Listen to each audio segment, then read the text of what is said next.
Good evening, everyone. It's time for another episode of Bedtime Stories with Spencer.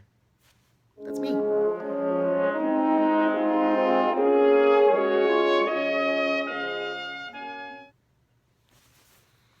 Tonight is a two-part story.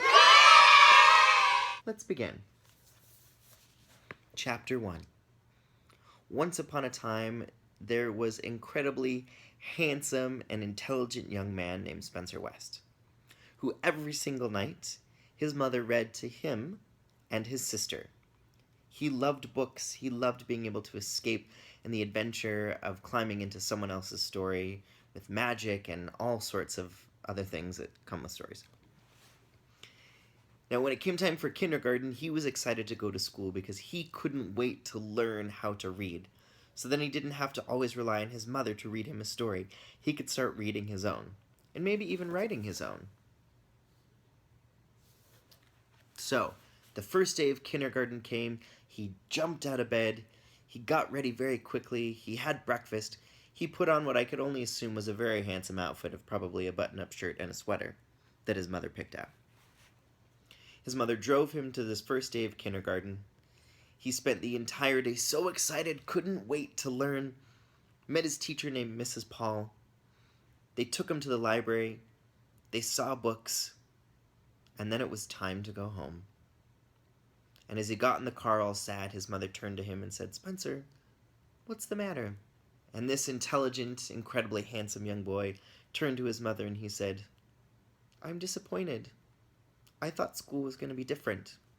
They took us to the library and they showed us books, but they didn't teach us how to read."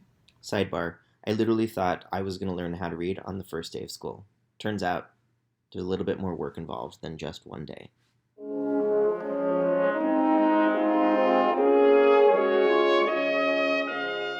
Now, Chapter 2. It's towards the end of kindergarten.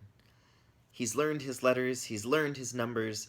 Our young hero, Spencer, is ready to graduate to go to first grade, or grade 1, depending on which country you live in.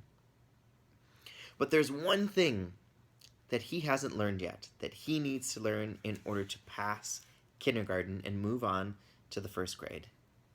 And that one skill that he hasn't learned yet is how to tie his shoe.